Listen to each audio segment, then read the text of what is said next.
Okay, we'll just go with these. Now here's what you'll notice, that you have CMBK once, twice, 3 times. So in our preference table, as we call it, preference table, we're going to put CMBK, and right above it, okay, so first, second, third, and fourth, we're going to put 3 there because 3 people voted in that way. And MBKC, there's only 1 vote of that kind, so I'm going to put 1 up here. And then this vote here is B, K, C, and M. There's just 1 person that voted that way. And then finally, M, K, B, C. Even though they only switched these 2, they are unique ballots.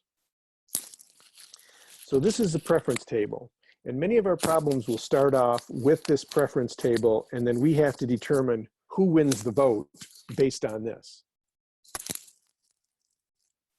All right, so I wanted you to just kind of go through it just to see what it was like. Now just imagine that we have 37 ballots, 37.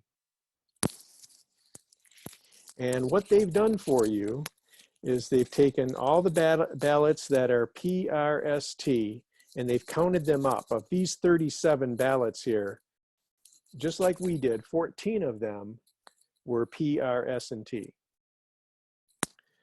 10 ballots were SRT and P. 8 ballots were TSR and P, ranked in that way. And 4 were RTSP, and we had 1 ballot that was this way. So we go from the ballots, we count them up, and then we put them in a table. And this table right here is called the preference table. So I wanted to show you how you go from all the individual ballots to the table, but most of our problems will involve the table like this. So the question is then, who's going to win? The first thing that you're always going to be asked to do is to determine the number of votes. So at the top of each column is the number of votes. For us, it was pretty easy. We just take 3 plus 1 plus 1 plus 1. So 1, 2, 3, 4, 5, 6 votes. And then, but some of these are going to be, as you can see down here, 130 people voted this way and 120 voted this way and so on. But here is kind of the preference table for these 1, 2, 3, 4, 5 ballots. 5 ballots, and then you get 14, 10, 8, and here's your preference table. All right, so let's go down to our first example here.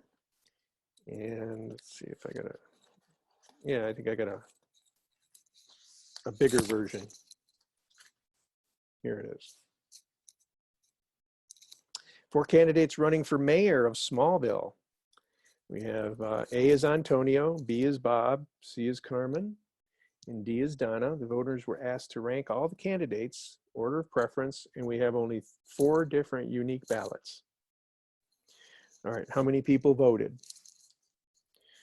Well, for how many people voted, you just kind of look across the top and you just add those total number of ballots at the top, and that tells you how many different people voted.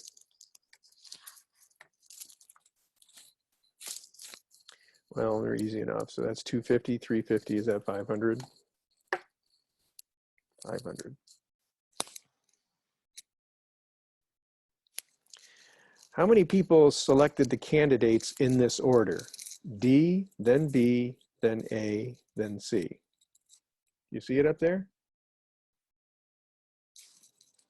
So you come down this way. First choice, second choice, third choice, fourth choice.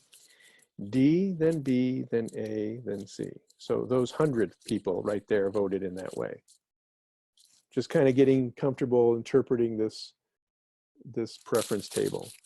How many people selected Donna as their first choice? Donna as their first choice. First choice. Donna is D. So Donna appears first in both of these. So what we would have to do to answer this question is to add all these 120 with these 100. And so we would have 220 voted for Donna as their first choice. Okay, so interpreting this preference table, now we're going to get into the 4 different voting techniques. And they are plurality. And plurality is just the number with the candidate with the most votes, most first place votes is the candidate that wins. So a majority is not needed.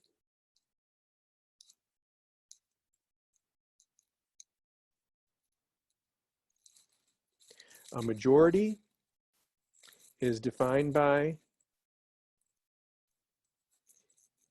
a number of votes greater than half. So for our example, since we have 500 votes, how many votes would be needed in order to get more than half? I'll just pose that out there, let you think about it, write an answer. You would have a majority if nobody can beat you. If you get enough votes so that nobody can beat you. A lot of times we say 50% plus 1 if we're talking about whole numbers. But a majority would be, a half would be 250. But if you get 250, then someone else could get 250, and that wouldn't be a majority, you wouldn't win. So it has to be more than 250. So the majority is equal to 251.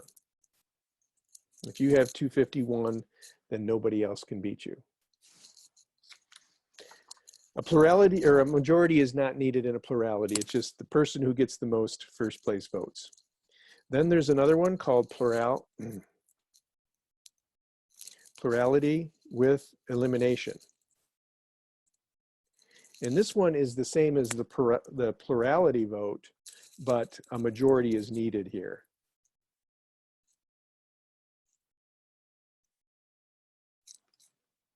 So it's important to identify what that majority number is in each case. The third method is called Borda count.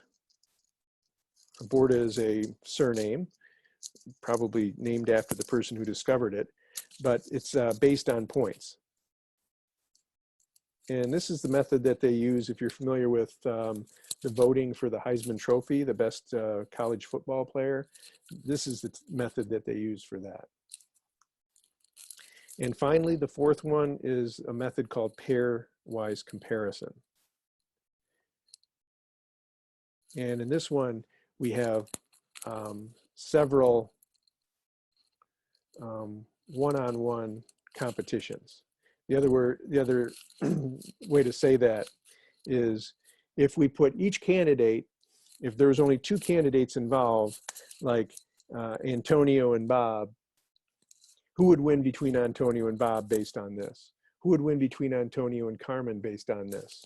Who would win between Antonio and Donna based on this? Who would win between, so we put them together in pairs and see who would win based on the preference table. So what we're going to do is we're going to go through with this example right here. We're going to go through these 4 methods just so you can see how they work.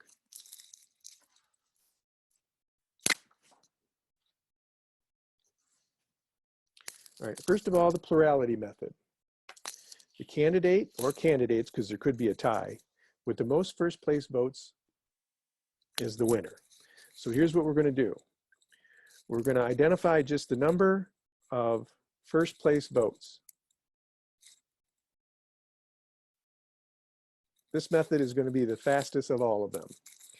All right, so we have A, and then B, and then C, and then D.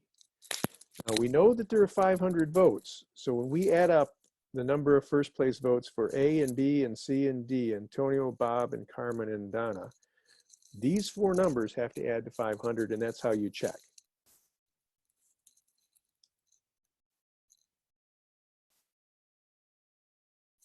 Okay, So here's the first choice. And there we see an A.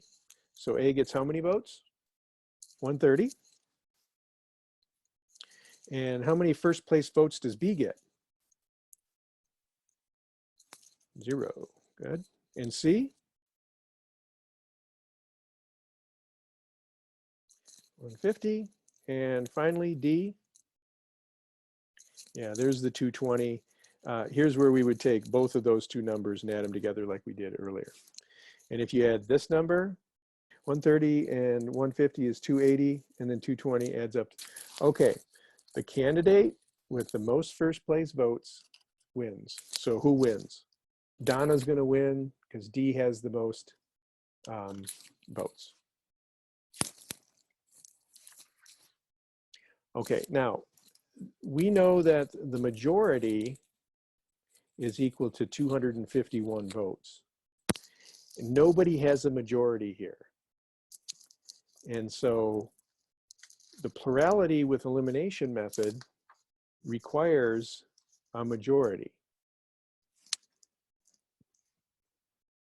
So here's what we're going to do. We're going to start it off just like we did up here and identify the number of first place votes. And so we're going to start it off exactly as we started off the plurality method. We're going to go and count the number of first place votes. And it's going to look like this, the same thing as above. Now, if there's no majority, I'm just kind of going to take you through this. If there's no majority, which there is not here, then what we're going to do is we're going to eliminate the candidate that has the fewest first place votes of those remaining. So let's eliminate B. So B is eliminated in the first round. B is eliminated because B has the lowest number of first place votes. All right. Now, once we eliminate B, then we go up and say, okay, if B is gone, like that, let's go and say, and take a look at the remaining candidates and count up the number of votes that they get. Well, nothing interesting happens here because B never received any first place votes. So A still has the 130, C still has the 150, and D still has these 220. And there's your 2 votes. Is there a majority after we eliminate B?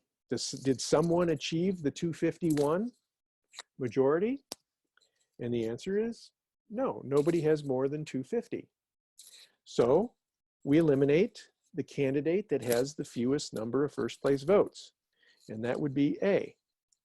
So A is eliminated. So plurality with elimination. After each round, if a majority is not achieved, then we eliminate the candidate that has the fewest number of votes. Now, if A is eliminated, then only C and D remain. So now let's go back up here and let's get rid of all of the A's. So A has been eliminated. All right, let's go column by column. And for these 130, they used to go to A, but A is no longer around. B is no longer around, and C is preferred to these folks over D. So who do you suppose is going to get these 130 votes if only C and D are remaining? That's right, C. Who gets these 120? Well, D is at the top of the ticket, so D gets those 120. Here, if A and B are eliminated, D gets those 100. And then when you come over here, C is the highest, and so C gets those 150. And so when you add up what remains, C gets 280, D gets 220, 280 is greater than 250, so this is a majority, so we stop the process. and C wins. And I forgot who C is. Carmen? Carmen. So this is plurality with elimination. We continue to eliminate until someone gets a majority. It can go just maybe one round of elimination. Sometimes it can go 3 and 4 rounds. It depends on what the preference table looks like. So what's interesting is that when we use the first method, Donna wins. When we use the plurality with elimination method, Carmen wins. Let's go to the next technique.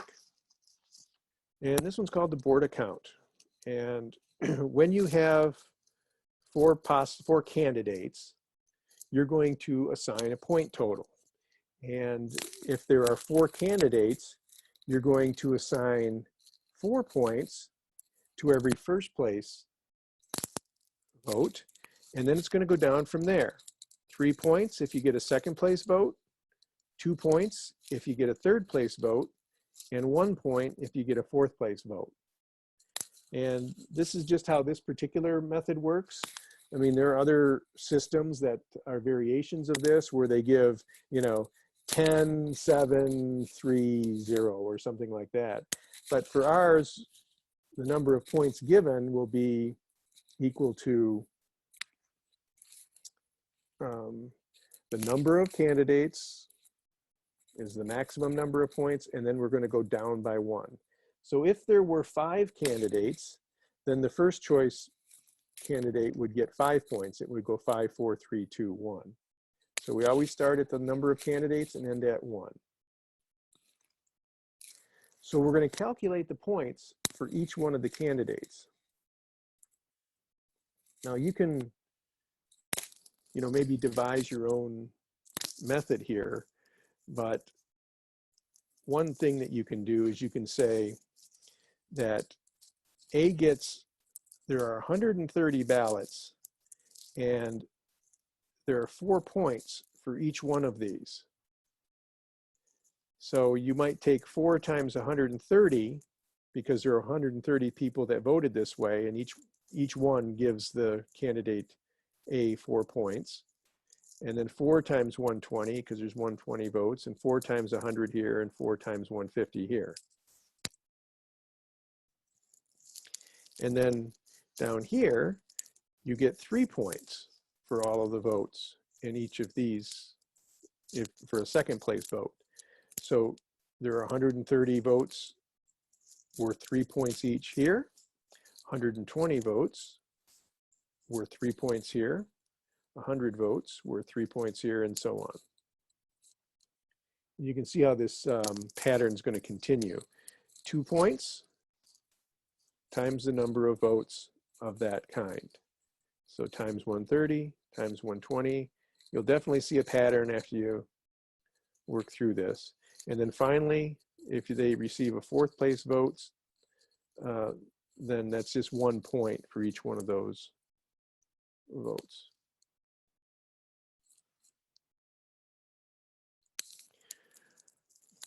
Okay, now let's just kind of go through A. And then we'll go through B. And then we'll go through C. And then we'll go through D. And we'll count up all the points and find out who wins. Okay, so A. A is 4 times 130. That's that one. Over here, it's 1 times 120. So that one. In the third column, we have A gets 2 times 100, just going through all the A's. And finally, 2 times 150. All right, we'll sum all those up here in a second. Then we're going to move to B. And looks like B is all in this column right here. So 3 times 130 plus 3 times 120 plus 3 times 100 plus 3 times 150. All of those.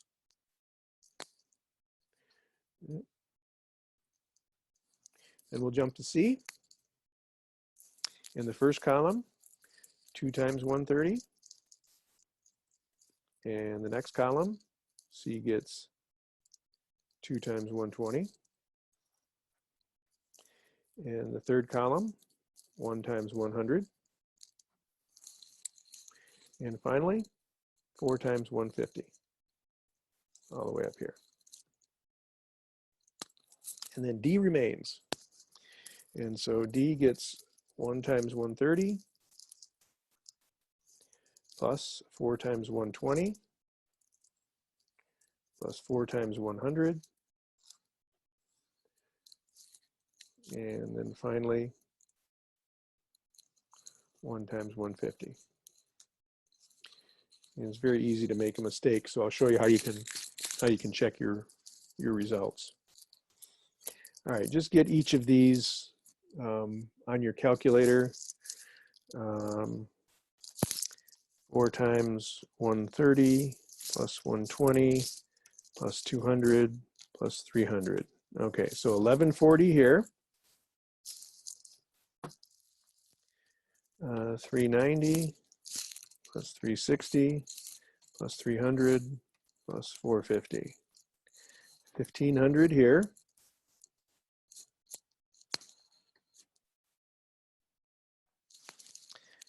260 plus 240 plus 100 plus 600. 1200.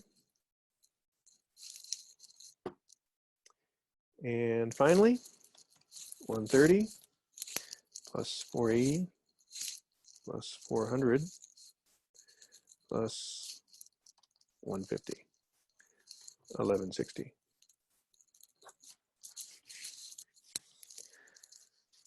All right, and then as we look over the total point counts, you see that B was the second choice for a lot of folks. So got 3 points consistently, where it looks like candidate D, Donna, you either loved her or you hated her. And the others were spread apart. It's like just one group liked A and everybody else voted A to be lower. But 1500 is the largest point total.